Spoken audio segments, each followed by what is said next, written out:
office of the First Lady may not be expressly provided in the Nigerian Constitution, but it continues to serve as a huge platform for undertaking critical socio-economic interventions with considerable impact on the people. By virtue of these contributions, the position has essentially become a good complement to successive administrations' efforts to better the lots of the underprivileged. In particular instance of Lagos State, since the coming of Governor Ambode, his wife, Her Excellency Bolanle Ambode, has committed to advancing the cause of children, women and the aged. The sole purpose is to alleviate suffering and give purpose and necessary meaning to their lives. Mrs. Ambode employs two major vehicles to reach out to women and children. The first is a non-governmental organization named Hope for Women in Nigeria Initiative, and the second, the Committee of Wives of Lagos State Officials Council, which she currently presides over as chairman. The mission of the Hope for Women in Nigeria Initiative, which focuses on the aged, women, children and young people, rests on 5 pillars. They are investments in women empowerment, rehabilitation of vulnerable children, promotion of girl-child education, youth entrepreneurship, and mentoring and aging gracefully and securely. To realize these goals, numerous programs have been initiated and implemented. Among these was the empowerment program for widows, mothers with multiple births, and medical support for the less privileged. Underlying this campaign is the fact that this segment of the population faces huge socioeconomic challenges which limit their potentials. The intervention was designed to put smiles on their faces and help them get more meaning out of life. At the heart of this program is the need for economic empowerment. The intervention provided for beneficiaries include 32 widows, 14 mothers with multiple babies at a single birth, 5 non-governmental organizations, NGOs and others. At another of the empowerment program, support was given to expectant mothers. This initiative was not just about supporting good hygiene and healthy habits during pregnancy and after delivery. It was also about safeguarding the future of the children right from infancy. This complements the infant and the maternal health care programs of the government, which has seen maternal and child mortality rates reduce significantly across Lagos. Through Hope for Women, Mrs. Bolanle Ambode provided 230 expectant mothers with baby mattresses and packs for nursing mothers.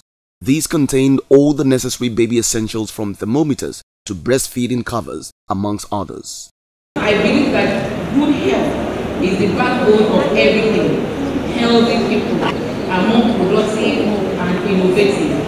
They have higher self-esteem, while healthy children are generally happier and have better school attendance. My dear expectant mothers, one of the main reasons you are here is to get proper advice and direction on basic ante and postnatal care for yourself and your infants. All too often, infants are usually at risk of infections, diarrhea, poor growth, and many common diseases associated with unhygienic habits. The act of washing hands is so simple, yet we do not see it as a game-changing solution. They are so elementary that we frequently forget they can save lives. Basic personal hygiene and good sanitary conduct begins with hand washing. So it's an important message to take home for the young ones. Let them know the main benefits of that simple act. Tell them it prevents infections, keeps them neat, keeps them healthy and happy all the time. Even as mothers, always wash your hands, not only when you have visited the toilet, but before cooking, serving foods or attending to your infants. This way, many unnecessary illnesses for the child or mother will be prevented. As women, we have a key role to play in the health for all aspirations of the state governments. We must play our role effectively to help governments achieve zero infant maternal mortality rates. Another women-related matter undertaken by the Hope for Women in Nigeria initiative was a high-level workshop on female genital mutilation. This was in collaboration with Action Health Incorporated, the United Nations Population Fund, and the United Nations International Children Education Fund. The event was held at the Adeyemi Bello Auditorium, Alausa, on Tuesday, 29th of November of 2016. Female genital mutilation is an unhealthy traditional practice inflicted on girls and women. Just like in many African countries, its prevalence is worrisome in Nigeria, where it has been an old traditional and cultural practice of various ethnic groups. FGM is recognized worldwide as a fundamental violation of the human rights of girls and women. It reflects deep-rooted inequality between the sexes and constitutes an extreme form of discrimination against women.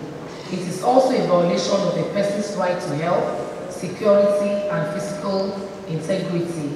The right to be free from torture and cruel, inhuman, or degrading treatment, and the right to life when the procedure results in death. Statistics on female genital mutilation haven't been kind to us in Nigeria, and in particular in 6 states. These states have been reported to have the highest rates of prevalence of female genital mutilation in Nigeria, thus giving them popularity for the wrong reason, as female genital mutilation has been condemned in all its entity as a health threat and a violation of the fundamental human rights of women.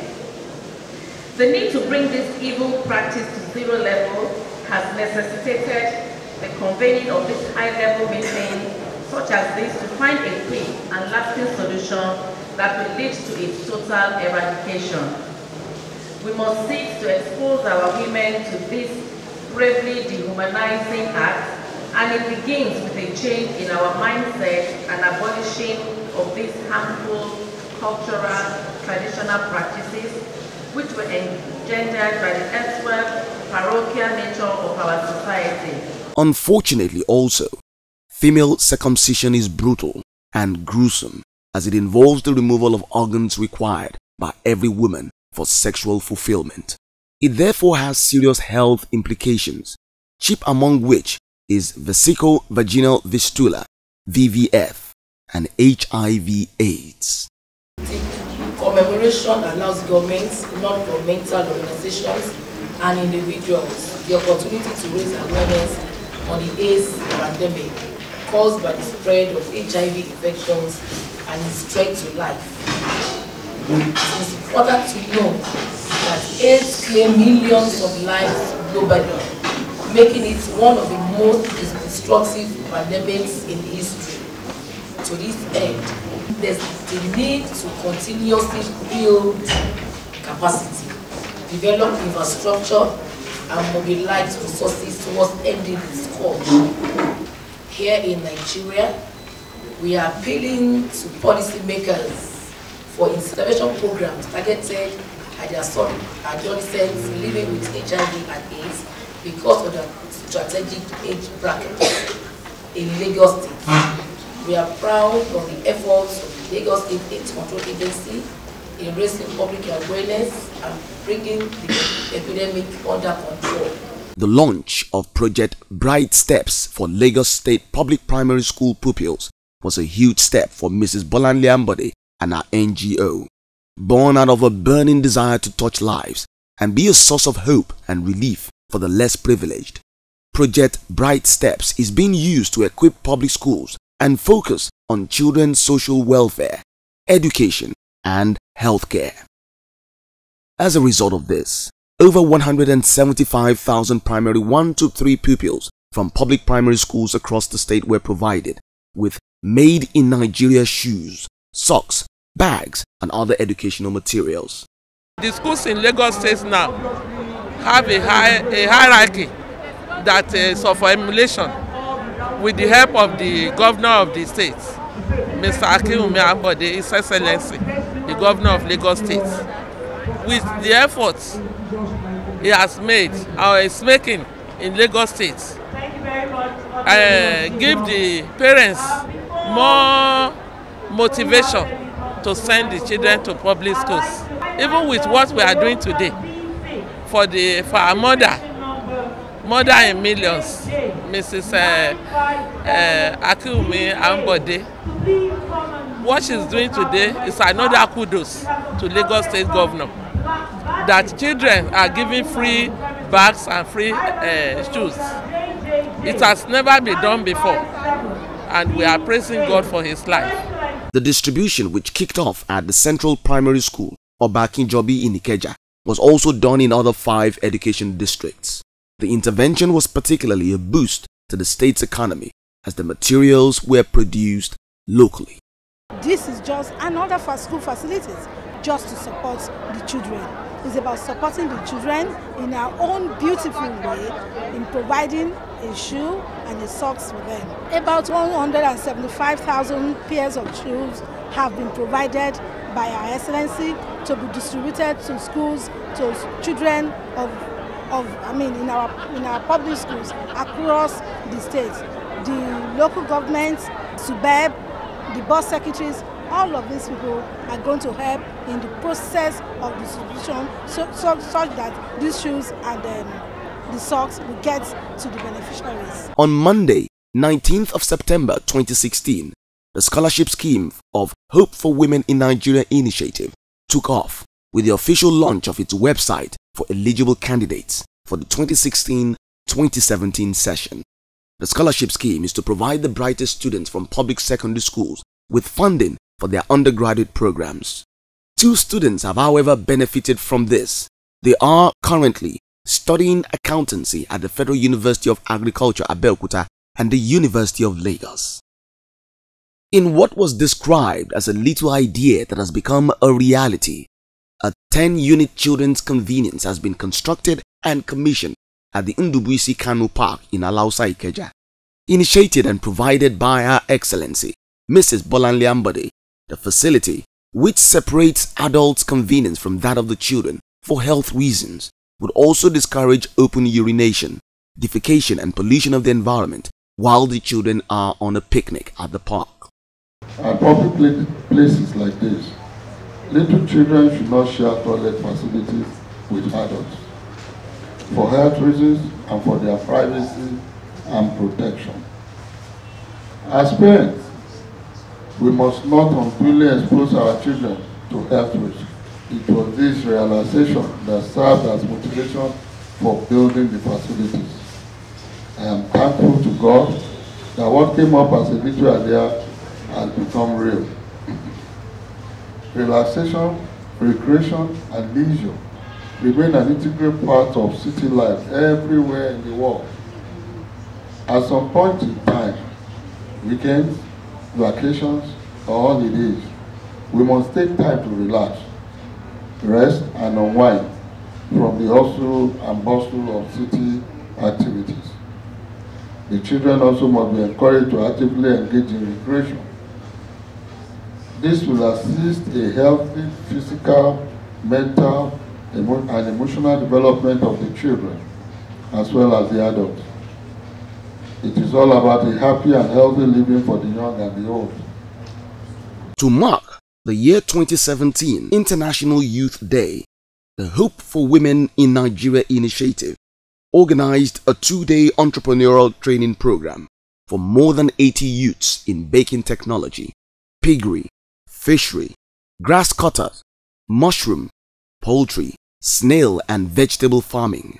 This was designed to channel their focus to skill acquisition for sustainable self-employment.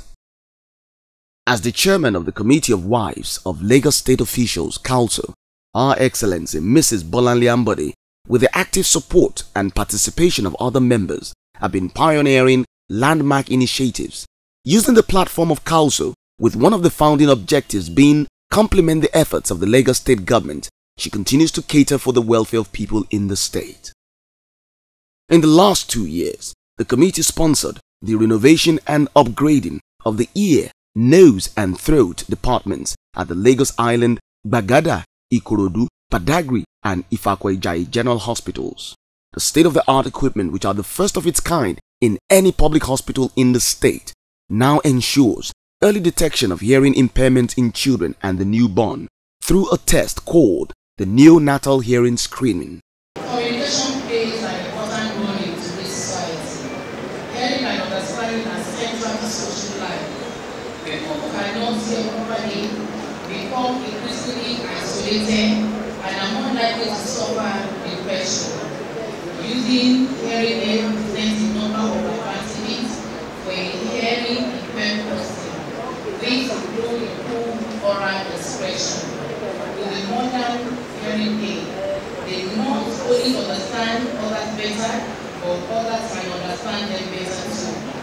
Studies also show that hearing aids generally improve the quality of life and help affected persons get better relationship with family, feel better about themselves, get better mental health, and concentrate better at school. It also helps them feel more independent and secure.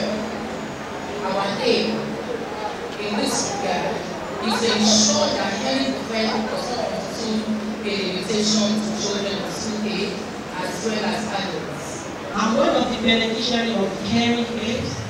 In fact, I don't know how to say thank you. But on behalf of myself, my colleagues that are benefiting from this hearing aid today, I say big thank you to our mothers, the member of council, the member of Management Health Service Commission. I say big thank you. You faced us, we are faced out with an embarrassment for not hearing. When somebody calls us, can't you hear what they're saying? You say thank you. I don't have to say thank you. But the Subhanahu wa Ta'ala, the creator of heaven and earth, will help us to say thank you. As to make us to laugh today, to make us happy today, you'll be happy throughout your life. To address the challenge of mother and child mortality, Council donated an ultra-modern intensive care unit ICU to the Lagos Island maternity. This again affirms the committee's partnership with the state government to improve the management of emergency cases and end avoidable loss of lives during childbirth. Lagos Island Maternity Hospital, established some 57 years ago, has remained the #1 baby factory of Africa.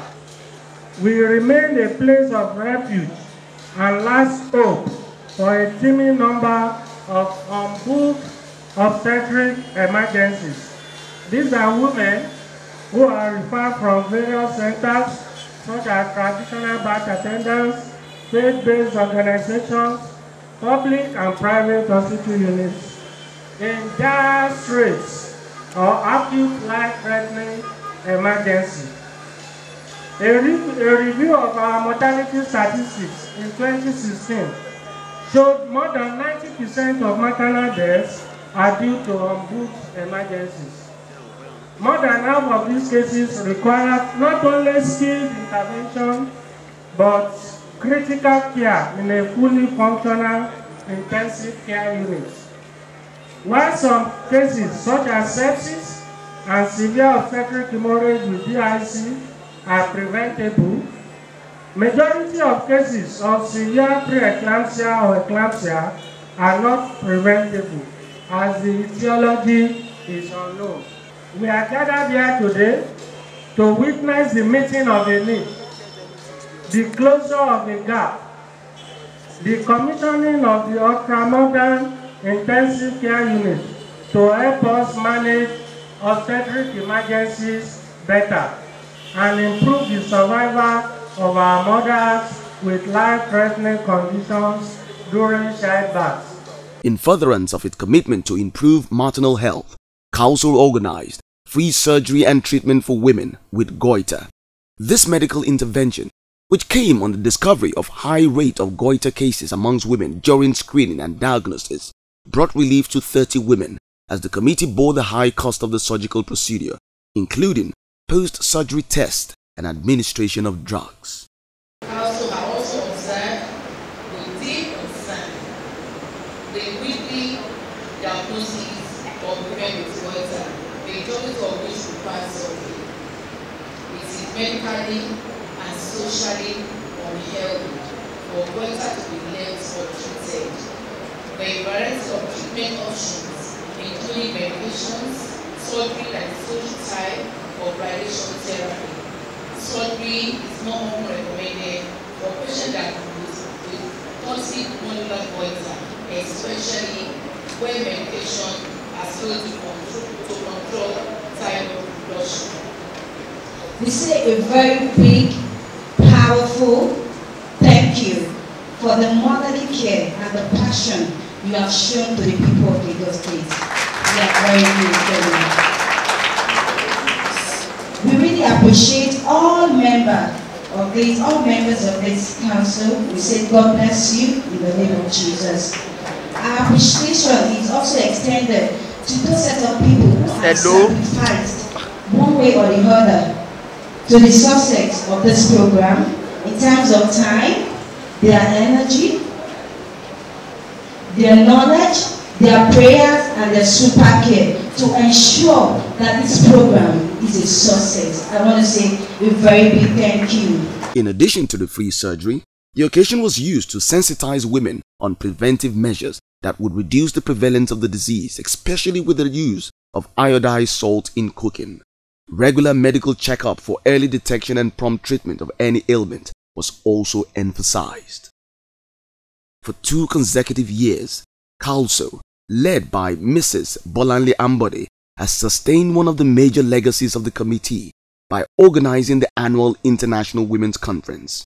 While the year 2015 edition with the theme Relevance in Economic Turbulence examined the role of women in economic downturn, the year 2016 conference focused on the importance of family values. The theme, Strong Family, Strong Nation, provided the direction for extensive discourse on the relevance of the family unit as the core of the society. The theme for year 2017 conference, She Creates, She Transforms, focused on the ingenuity of women as innovators and solution providers. With a clear determination and sheer conviction, Her Excellency, Mrs. Bolanle Ambode, has proved to be a caring mother who is deeply passionate about the welfare of women and children.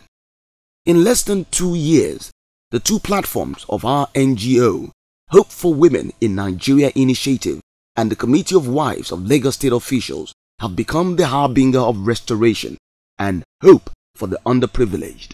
The enormous impact already achieved has also set the pace for social intervention and economic empowerment in the country.